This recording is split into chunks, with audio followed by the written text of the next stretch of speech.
Hello, I'm Sami Zaidan. This is Counting the Cost on Al Jazeera, your look at the world of business and economics. This week, massive Western sanctions are shutting Russia out of the international financial system. Can it rely on its vast oil and gas reserves? And will China step in to help? More than a quarter of the world's wheat exports come from Russia and Ukraine. Grain prices have shot up, raising concern among importers around the world. Will the conflict undermine global food security? The European Union expands sanctions on Myanmar to include a state-owned oil and gas company. It's a lucrative source of income for the military. Will this put pressure on the generals behind last year's coup? Currency plunging to record lows, the stock market closed for days, and interest rates at 20%.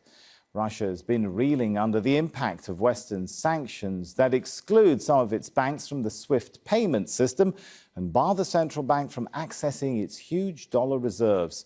From oil giant ExxonMobil to tech titan Apple, international companies have rushed to exit Russia, leaving Moscow financially and diplomatically isolated. Bernard Smith reports. Nervous about whether debit and credit cards might stop working as sanctions bite, some Russians are stocking up on cash. Soon they'll begin to feel the financial pain of their president's decision to invade Ukraine, with interest rates more than doubled to 20% and the ruble plunging 30% against the dollar. We are planning to buy a flat, so for us it is very important. We were hoping to have a certain interest rate, now it will be totally different. Of course, I am worried. First of all, the situation with the dollar is unclear. And what about food prices? We are in a dead-end situation. There is no way out for people. Russians have been promised that central bank reserves of more than $630 billion will help cushion the economy from sanctions. But much of this money is in foreign banks. Sanctions will make it very difficult to get any of it back to Moscow. One Russian economist told Al Jazeera it's a completely unprecedented situation for the central bank. Half of these reserves are frozen and the other half is likely to be unusable as well. So this is something where nobody really can imagine what's going on. The central bank says external conditions for the Russian economy have drastically changed. In a meeting about sanctions with government ministers, Vladimir Putin described the Western community as an empire of lies.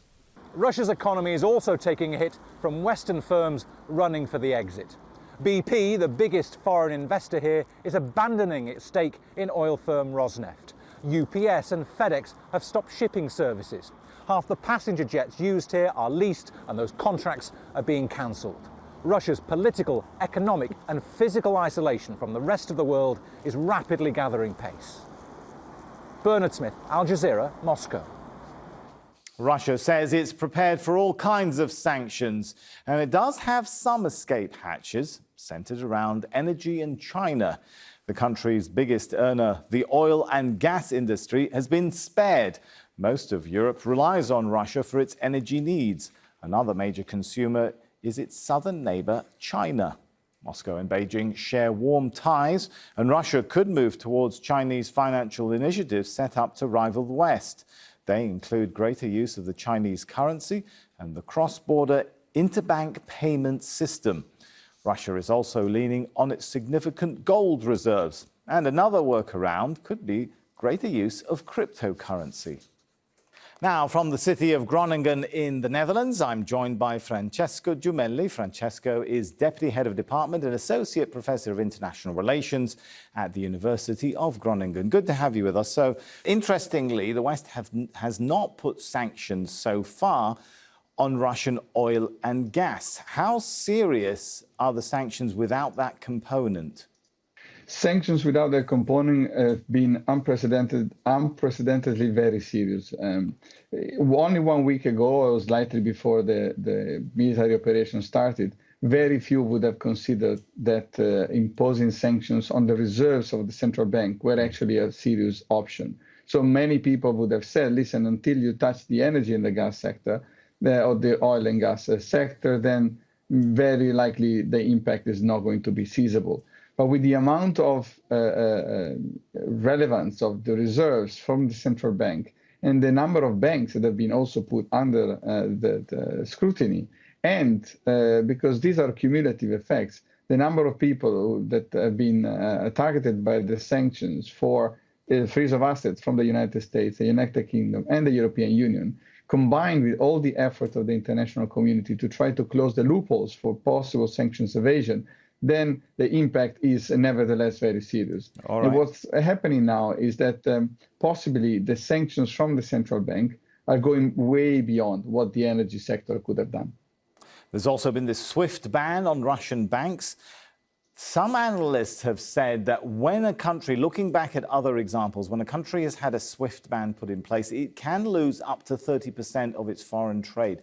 Is that sort of prediction or number realistic when it comes to a country as big as Russia?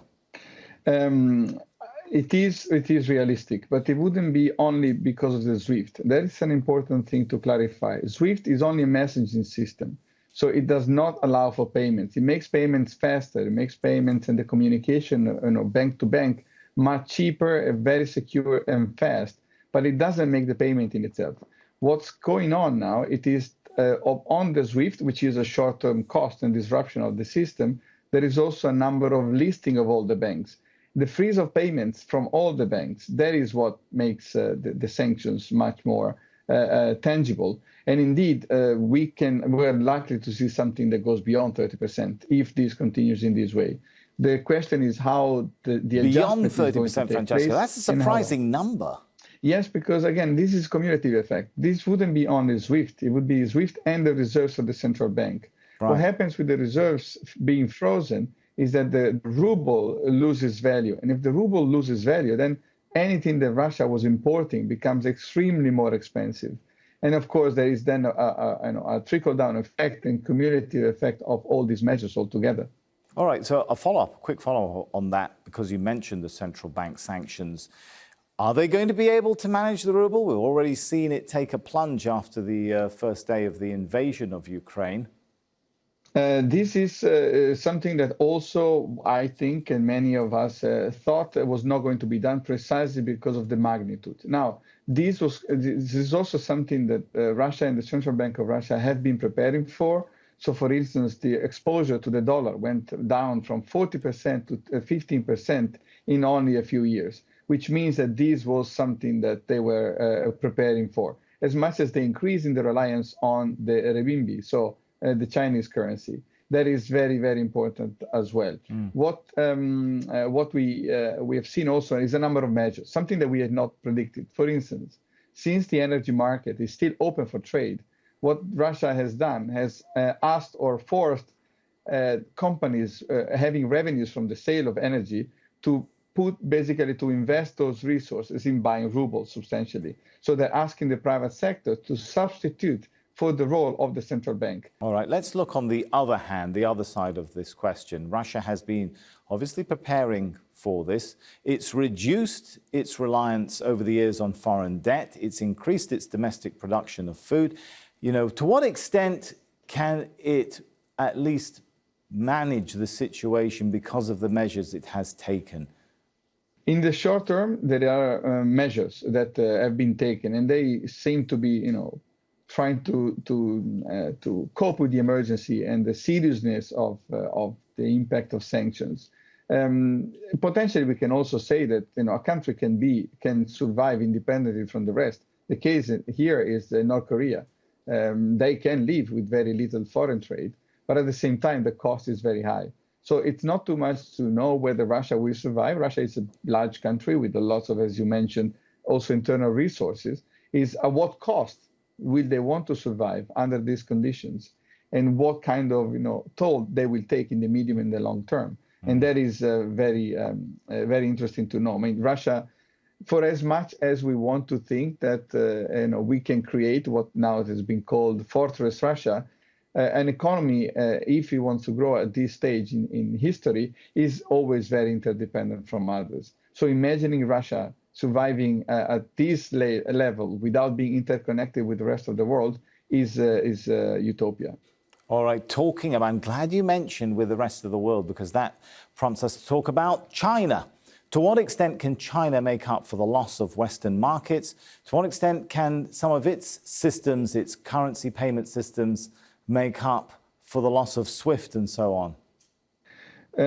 This is also one of the questions that we had and we are discussing now. Russia has been increasing its ties with China.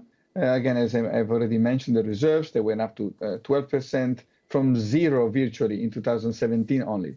In 2021, the trade between Russia and China increased up until 150 billion. So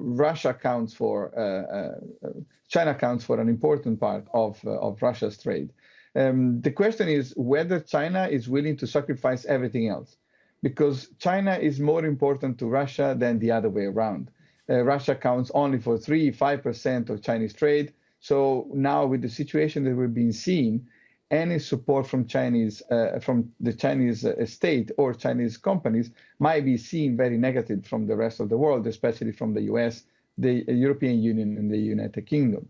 If we see also the dynamics, how it's going, some of the Chinese companies have already discontinued their operations with Russia because they don't want to incur into what they have became to be known as secondary sanctions from the United States. So long story short, it is possible that China can provide some support to Russia in this stage, but this would be a very risky move from China as a state, but also from each individual company that engage with Russia at the moment.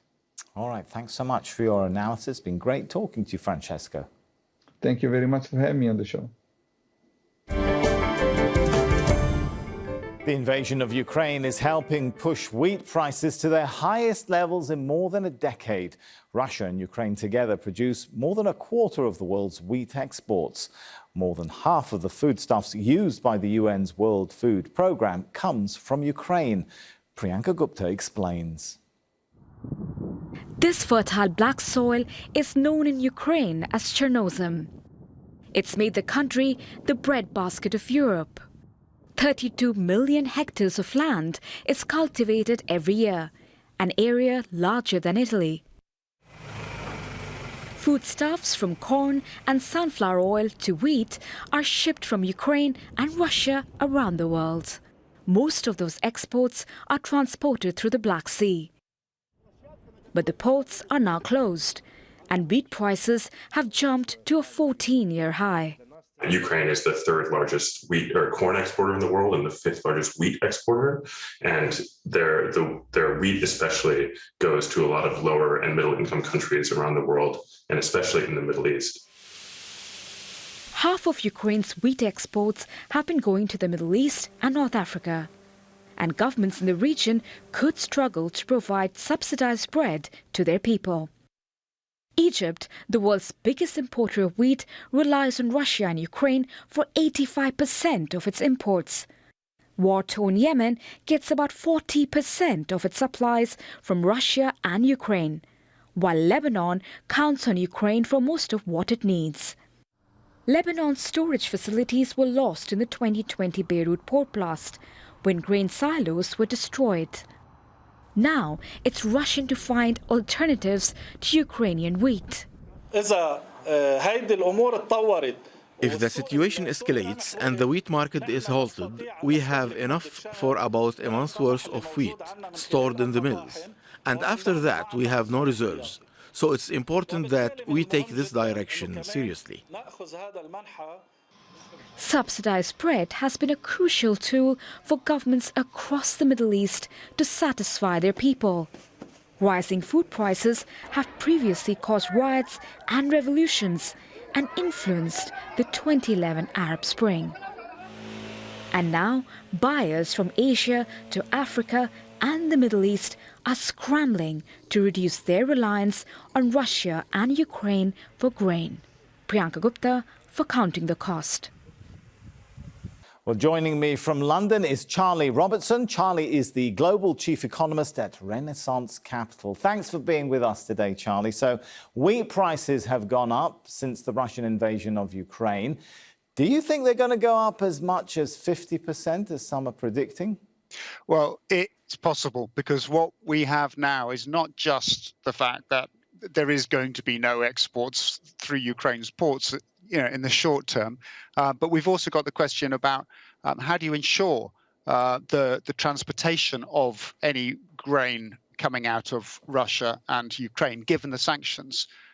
Which ships do you use, given that Russian ships are getting banned by so many countries and so many large shipping companies are not going to work with Russia? And so whether it's insurance or shipping, let alone the fact that literally how's the product going to get to the port during the middle of a war, all of that is in question right now. And I think that's why we're seeing such a high spike in wheat prices. What will that mean to countries that are very vulnerable to the price of bread, particularly in parts of the Middle East and Africa, which are reliant to a large degree on grain from Russia and Ukraine? Yeah, I mean, Egypt is a huge importer of Russian, Ukrainian cereals. And it's not the only one. North Africa is the biggest part of Russia's trading with Africa. And a very large chunk of that is to do with food. And food matters. Food is 40% of the inflation basket in Egypt. So it really matters. Now, where I think it's going to show up is fiscal cost, because the Egyptians, as far as I'm aware, haven't yet stopped the subsidy for small loaves of bread. You can buy, I think, 5. Each family can go and buy 5 small loaves of bread, and very, very cheap. So it becomes a fiscal cost to Egypt. Egypt's government is going to be losing out on this. My hope is that you get a country like Saudi Arabia saying, well, with commodity prices up here, actually we're doing pretty well with oil exports booming in dollars. And so we could help out Egypt and other North African countries with some support in that way. Money from Saudi, from higher oil prices going to Egypt's government so it can help subsidize food. That's a big if, though, isn't it? I mean, if this isn't sorted out, we could see countries facing inflation, cutting subsidies, potential even threat to stability, right? Yeah, we looked at this actually in November because I guessed we would get issues like this. And what was interesting about it was when I looked back at the food price, there's this theory that food price inflation causes revolution. We've had it from 1789 in the French Revolution with Marie Antoinette saying, let them eat cakes. And that was all about food prices. Might not be a lot of cake in Yemen and Egypt, though. Indeed. Indeed. But when I looked, we did the study on this, and political regime change actually isn't triggered by food prices. What triggers political change is falling per capita GDP. That increases the risk. So if people are actually worse off, the whole country's worse off, okay, then we do have more political risk. But food in itself isn't a trigger, isn't an extra trigger for political change. We're talking about food in general. It is interesting. Talking about food in general, last year, food prices went up in 2021 by what, like 28%? Could we see that trend increase and perhaps accelerate because of the war in Ukraine? Yeah, and it's not just about the war. It's also about the fact that fertilizers, potash, for example, as well, that we use so much to try and increase yields. Well, the West sanctioned Belarus, which is one of the world's biggest potash exporters, and actually sanctioned the company that does that. And we could see problems also using Russian fertilizers, and they're big in this space as well, because natural gas is so helpful for fertilizer production, and Russia's big in natural gas. So again, we've got an issue here about how are people going to get the fertilizers they need to grow more food. So this becomes a global shock to farmers as well, and they then pass that global shock on to the rest of the world. Is there anyone who can step in and fill the gap, fill the void that we're talking about, whether it's to do with grain, wheat, or potash and fertilizers? We are going to rely on good harvests. Good harvests out of Canada, Australia, the United States, and to some extent, Western Europe. So we are going to have to rely on, we're going to have to be lucky with the weather. And secondly, then, we're going to have to make sure or hope that countries like China, which went out in 2020 and massively increased its stock of wheat and grain. This is part of the reason food prices started going up in late 2020 is because China wanted to boost its reserves. So you have to make sure that no one's trying to boost their reserves, which is probably unlikely at this price level anyway, and that we get good harvests. If we get bad harvests, well, then it gets really, really tough. So a lot of hope and a lot of luck. We're counting on a lot of variables that we don't entirely control, do we? Control. What about shipping now? We've got to talk about shipping. It's been disrupted because of the war, whether it's to Ukrainian ports or Russian ports, because of sanctions or because of the war itself. What impact is that going to have on a global supply chain that was already suffering because of the pandemic? Look, I mean, it's easiest at this point to say it's going to be really, it makes life an awful lot tougher and slower and more complicated for the Russians more than anybody else. I mean, arguably, if shipping is going less to Russia, then perhaps there's a little bit more shipping for the rest of the world, and maybe actually that helps on the supply chain side. But the difficulty about what's happening right now is this global shock can't be priced by the markets. There is simply too much going on at the moment for us to understand all the implications. So we could be having this conversation in a month's time with a lot more information at our disposal. Right now, there's just a vast amount of uncertainty. There is indeed. We can agree on that. Thanks so much, Charlie. It's been great talking to you. Cheers. The European Union has added a state-owned oil and gas company to its Myanmar sanctions list. Rights groups had argued that punishing Myanmar oil and gas enterprise would take away a crucial source of the military junta's funds. Revenues from natural gas make up about 50% of Myanmar's foreign currency inflows. The military seized power from the elected civilian government in February 2021. Well, joining me now is Gareth Leather. Gareth is a senior Asia economist at Capital Economics. Good to have you with us. So we've got a new round of EU sanctions on Myanmar. What's prompted this latest round? Yeah, so I think it makes sense for the EU to go after Myanmar's gas industry. I think gas exports account for about a third of the total.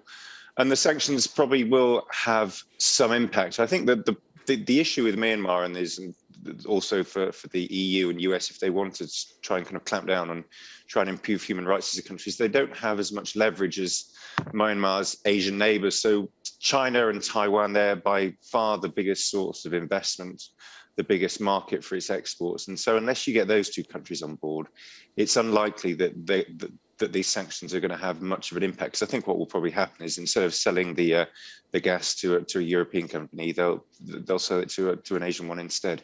And that brings us nicely to my next question is going to be, is this recognition that the sanctions imposed thus far have not had the impact the West had hoped, precisely for that point that you mentioned, because the biggest trading partners, well, they're in Asia, not in the West?